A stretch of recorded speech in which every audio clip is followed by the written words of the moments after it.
मेहनत का फल। एक गांव में दो मित्र नकुल और सोहन रहते थे। नकुल बहुत धार्मिक था और भगवान को बहुत मानता था, जबकि सोहन बहुत मेहनती था। एक बार दोनों ने मिलकर 1 बीघा जमीन खरीदी, जिसमें वह बहुत फसल उगाकर और उन्हें बेचकर उन पैसों से अपना घर बनाना चाहते थे।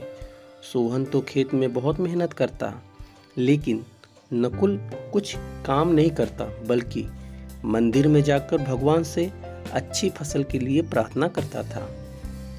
इसी तरह समय बीतता गया।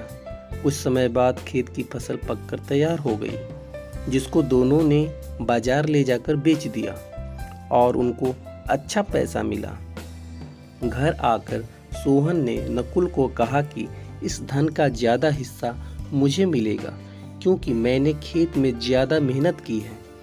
यह बात सुनकर नकुल बोला, नहीं, धन का तुमसे ज़्यादा हिस्सा मुझे मिलना चाहिए, क्योंकि मैंने भगवान से इसकी प्रार्थना की, तभी तो हमारी फसल अच्छी हुई। भगवान के बिना कुछ भी संभव नहीं है। जब वह दोनों इस बात को आपस में नहीं सुलझा सके, तो धन के बंटवारे के लिए दोनों गांव के मुखिया के पास पहुंचे। मुखिया ने दोनों की सारी बात सुनकर उन दोनों को एक एक बोरा चावल का दिया, जिसमें कंकड़ मिले हुए थे। मुखिया ने कहा कि कल सुबह तक तुम दोनों को इसमें से चावल और कंकड़ अलग करके लाने हैं, तब मैं निर्णय करूंगा कि इस धन का ज़्यादा हिस्सा किसको मिलना चाहिए। दोनों चावल की बोरी लेकर अपने घर चले गए। सोहन ने रात भर जागकर चावल और कंकड़ को अलग किया, लेकिन नकुल चावल की बोरी को लेकर मंदिर में गया और भगवान से चावल में से कंकड़ अलग करने की प्रार्थना की। अगले दिन सुबह सोहन जितने चावल और कंकड़ अलग कर सका, उसको ले जाकर मुखिया के पास गया, जिसे देखकर मुखिया खुश हुआ। नकुल वैसी की वैसी बोरी को ले जाकर मुखिया के पास गया।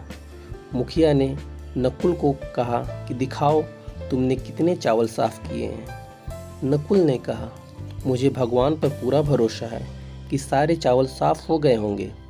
जब बोरी को खोला गया तो चावल और कंकड़ वैसे के वैसे ही थे। मुखिया ने नकुल को कहा कि भगवान भी तभी सहायता करते हैं जब तुम मेहनत करते हो। जमींदार ने धन का ज़्यादा हिस्सा सोहन को दिया। नकुल अब अपनी गलती समझ चुका था।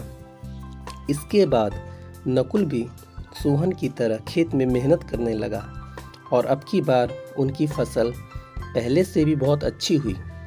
इस कहानी से हमें यह सीख मिलती है कि हमें कभी भी भगवान के भरोसे नहीं बैठना चाहिए। हमें सफलता प्राप्त करने के लिए मेहनत करनी चाहिए। बिना कर्म किए सफलता नहीं मिलती है। दोस्तों, ऐसी ही मोटिवेशनल और शिक्षाप्रद कहानी सुनने के लिए आप हमारे चैनल पुचकू हिंदी स्टोरी को लाइक, शेयर एंड सब्सक्राइब कर लीजिए। आपका सपोर्ट हमारे लिए अमूल्य है। कृपया हमें सपोर्ट ज़रूर करें। कहानी सुनने के लिए आपका बहुत बहुत धन्यवाद।